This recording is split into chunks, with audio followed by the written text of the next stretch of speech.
Welcome to the Queen of Hearts podcast. And here's the queen herself, registered dietitian Heather Klug. Hello, everybody, and welcome to the Queen of Hearts podcast. This is Bethany Adams. I'm the Health Communications Coordinator at the Karen Yant Center, and I am taking over hosting duties today because we're going to be talking about a topic that our queen has quite a bit of experience in, and that is nutrition and dietetics. So, hi, Heather. Thank you for being in the hot seat today. Oh, well, thanks for having me on, Bethany.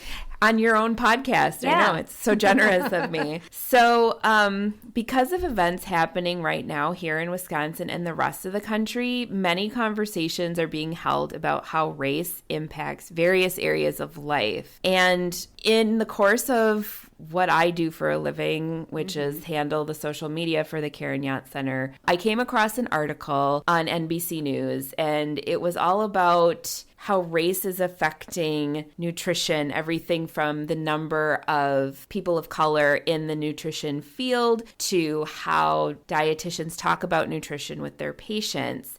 And so since we're focused on heart health education, and a big component to maintaining heart health is nutrition, we wanted to have a conversation about this, or at least start a conversation about this and, you know, the racial disparities that we see kind of in the health and wellness space in general and nutrition specifically.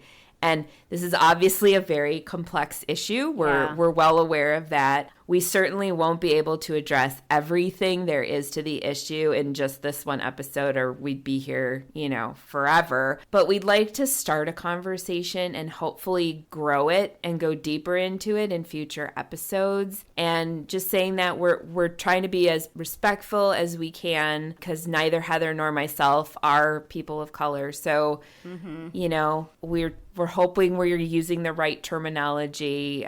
If we do not, please reach out to us and let us know what people prefer to be addressed as. So, are you ready, Heather? I sure am. Let's dive in. Okay. So just to start out, can you give us a little bit about your history? Like, where did you go to school to become a dietitian, and what was your experience like? Yeah, so I went to school in La Crosse, Wisconsin, which is on the western side of Wisconsin. It kind of borders Minnesota. And I went to a place called Viterbo University, and it was a small private college. And that's where I majored in community and medical dietetics. I did what's called a coordinated undergraduate program, which means you do all your classes, your coursework, and your clinical rotations at the same time, right? Okay. So you're getting it all done at once. Other dietetics programs might do it differently, where you go to college for 4 years, you do all your classwork, and then you apply to different internships where maybe you're going to a different part of the country.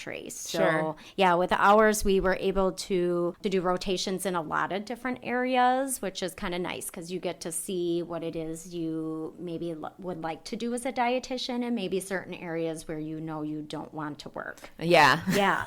But I should add that La Crosse is a very, it's smaller than where I grew up, right? I grew up near the city of Milwaukee in a suburb, and I don't remember at the time, maybe it's around 55,000 people in all of La Crosse, so smaller than where I came from. That's like the size of the suburb I grew up in. Sure. And I don't know the exact statistics, but I do know it's predominantly Caucasian. Yeah. At the time I went to school there, you know, there were quite a few people from the Hmong community that lived there, and then maybe a small percentage too of African American or Black people as well, mostly going to school there, I would say. Right. Okay. So it's interesting that you mentioned that, because a recent study came out that found that less than 3% of registered dietitians in America are Black, and over 80% of them are white. Yeah. And most of them are women. Yeah. I knew the majority was, you know, white or Caucasian. I didn't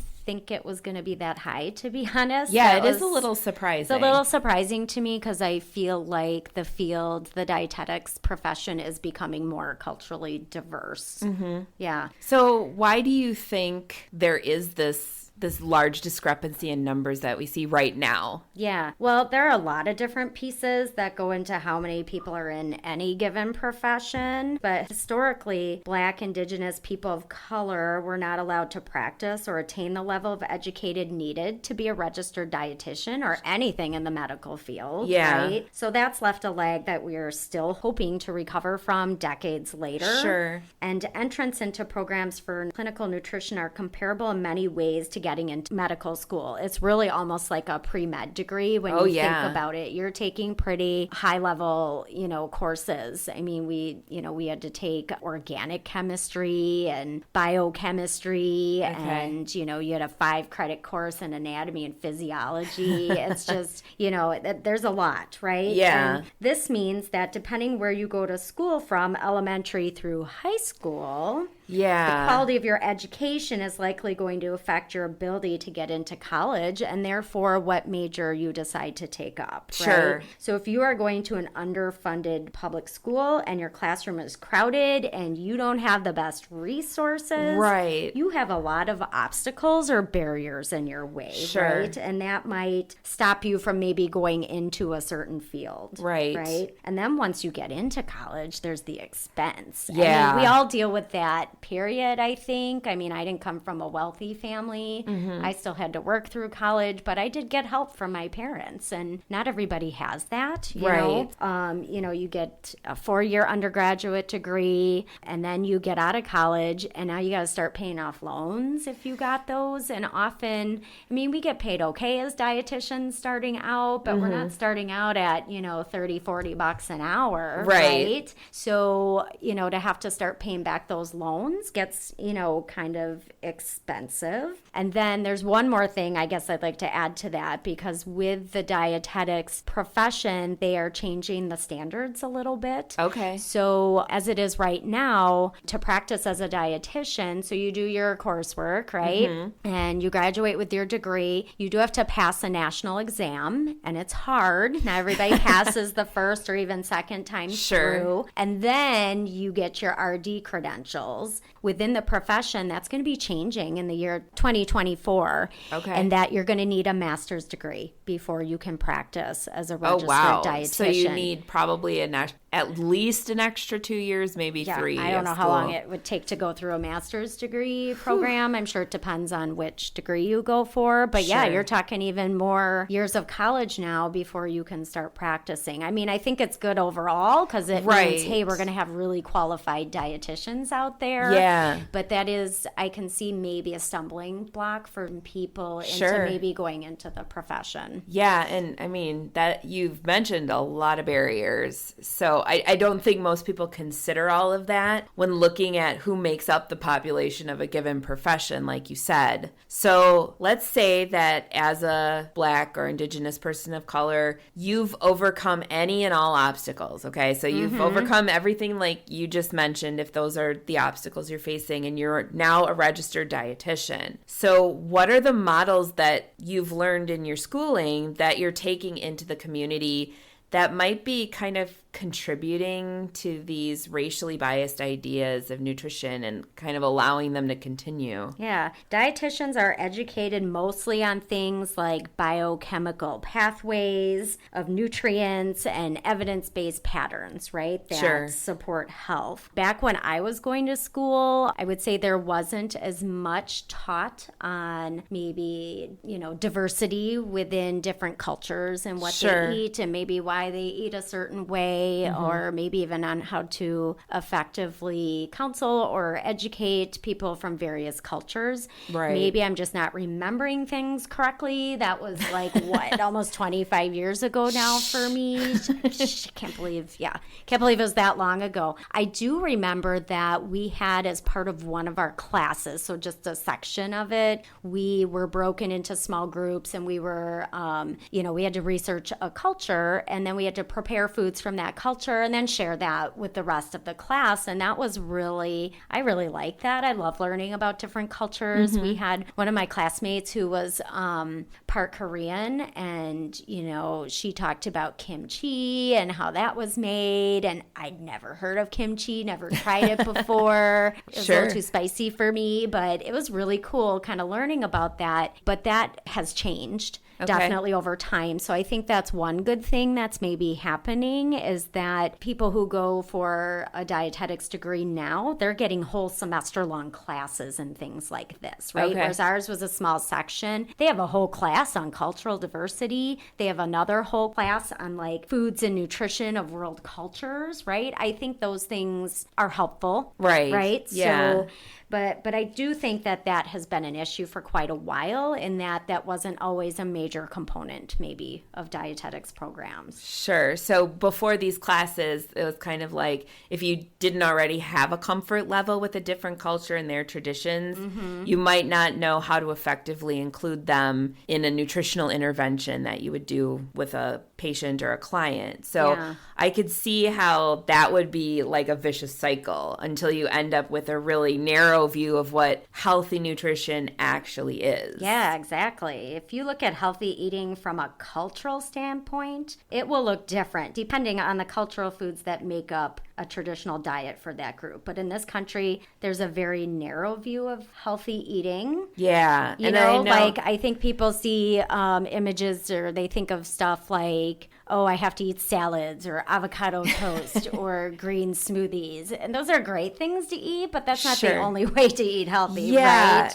Like I think there's deeper issues. I think like what you're kind of touching on is what a lot of us would call the influencer model of healthy eating, or the influencer model of wellness, where in this country we've propagated an ideal of healthy as looking very specific. It's white, it's cisgendered, it's able-bodied, it's a thin person, and it's a difficult ideal for many people to attain. But if you add in the fact that the person doesn't look like you in a fundamental way, right, such as your skin tone or hair type, it makes it even more, I don't know, insurmountable, right? We hear about representation a lot, and it's true that our models of health need to represent more different types of people. Right. Like even just speaking to the able-bodied idea, you know, look at Paralympians and Special Olympians who, you know, their bodies might not work the same way, or, you know, that kind of a thing, but they're very healthy. Yeah, they're fit strong and healthy. Exactly. Yeah. So it's easy to see how this American ideal, and in a lot of parts of the world, it's not the most inclusive. Yeah, definitely. We also need to recognize that cultural foods tend to be demonized when in fact many of them are actually quite healthy. Yeah. I mean, every culture has foods that aren't healthy. Right? Oh yeah, welcome to America. Yeah, that's obvious. But for every unhealthy food, there are healthier options. We need to see that and learn what they are, and have a conversation with people about what it is they are actually eating in their home, how much they're eating, and not rely on what we tend to assume they eat. Right. I mean, that's something I always try to do with people. I hope people get that too. I think most dietitians, if you're a good dietitian, you're going to sit down and you're really going to get to know that person and what they eat, what's a part of their culture, what's important to them. And then you're going to ask them about their goals and figure out a best way to help them achieve that, right? Rather than working off stereotypes. It's always a bad idea when we tend to just assume that because you're somebody from a certain culture or a certain skin color that you eat certain things. Right. And, you know, what you're saying here, what I'm hearing is that food and culture are connected, and we need to respect that and honor that, not use it as a, you know, like narrow definition of what they do eat, but we need to use it to expand this idea of healthy foods. Yes. It's exactly what I was trying to say, Bethany. You said it in a much more coherent way. Thank you. That doesn't always happen. And while we're at it, we need to see Black, Indigenous people of culture eating healthy, culturally traditional foods.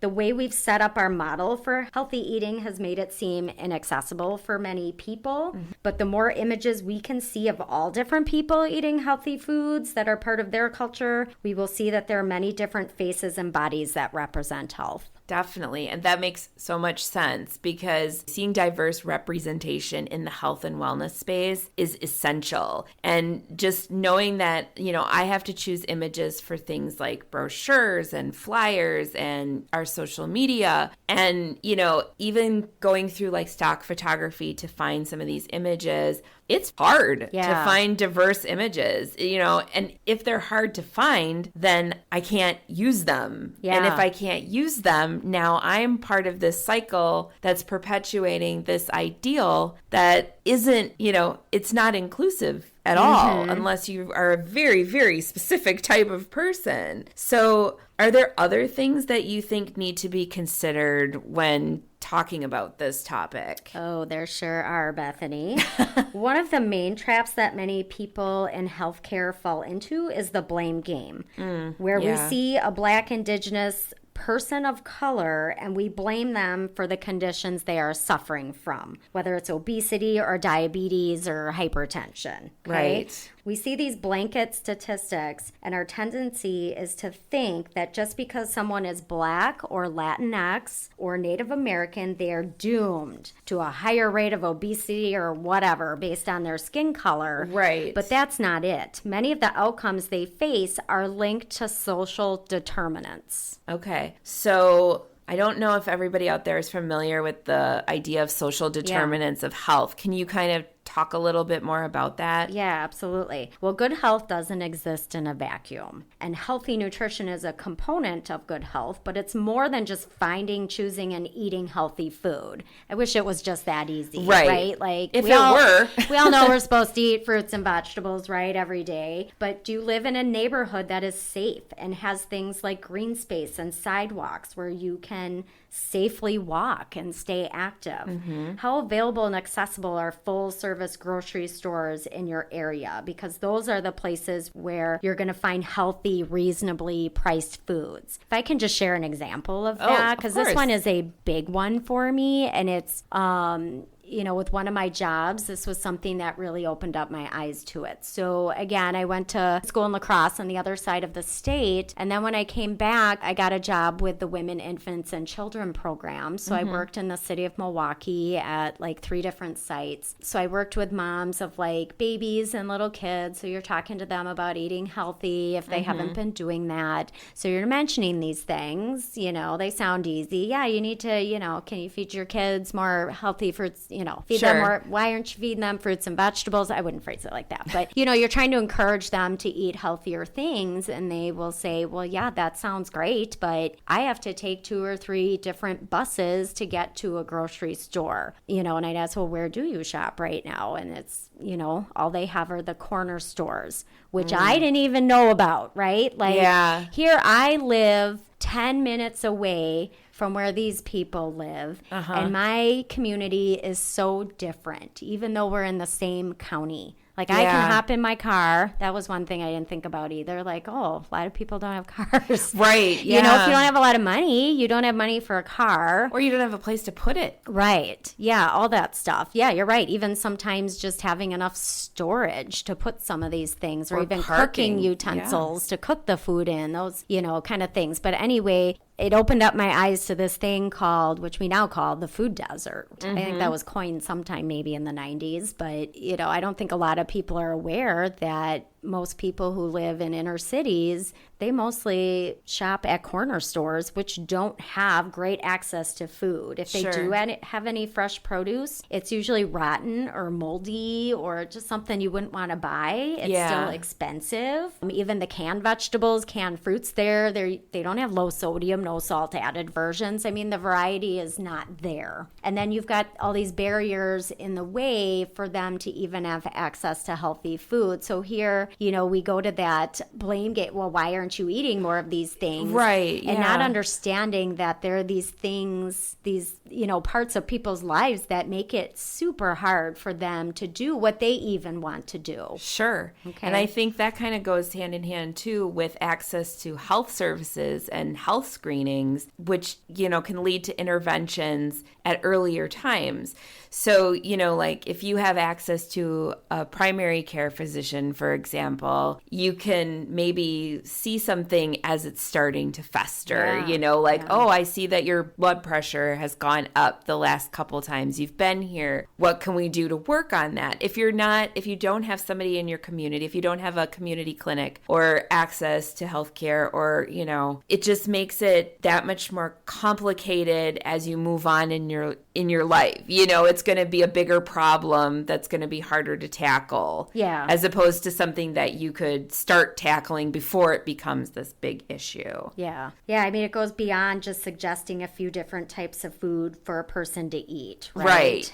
Yeah. Yeah. When we have conversations about health, we need to add the social issues that Black, Indigenous people of culture face to that context, right? Otherwise, we are just making it seem as though just by, for example, being Black, you are going to have serious health issues. Right. Yeah. When you sit back and really consider all of these things, it really shines a light on how difficult it is to turn things around. It's not impossible, but it's not as simple as flipping a switch. Yeah. And I think it's hard because there's so many of us out here who want there to be a quick fix. And these are, when we talk about systemic problems, these are problems that are built into the very fabric of our American life. They're deep. They're deep, yes. And in order to fix them well, so we fix them permanently, we need to dig really deep. And it's like each layer leads to another layer. Yeah. You're really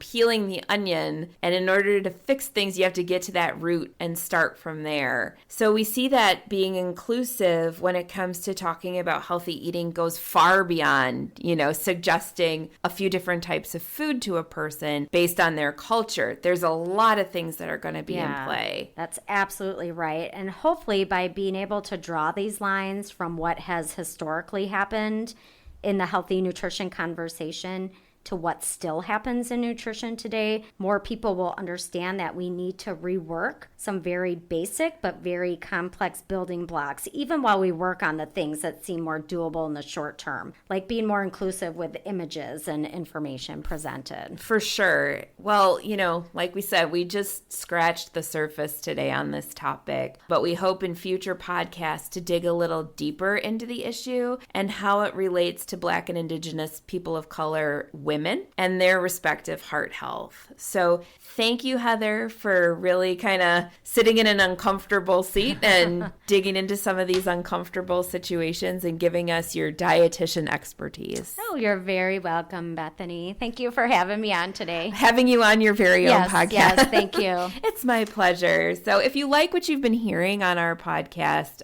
make sure you subscribe so that you never, ever miss an episode. And as we always say, ladies, be the ruler of your own heart. Bye-bye. Bye.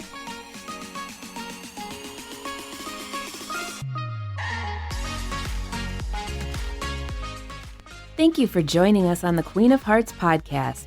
Our podcast is recorded here at the Karen Yance Women's Cardiac Awareness Center inside Aurora St. Luke's Medical Center in Milwaukee, Wisconsin. For more heart-healthy tips, info, recipes, and more, visit our website at www.karenyancecenter.org, like us on Facebook at Karen Yance Center, and follow us on Pinterest. If you like what you hear, subscribe to our show and be sure to tell your friends.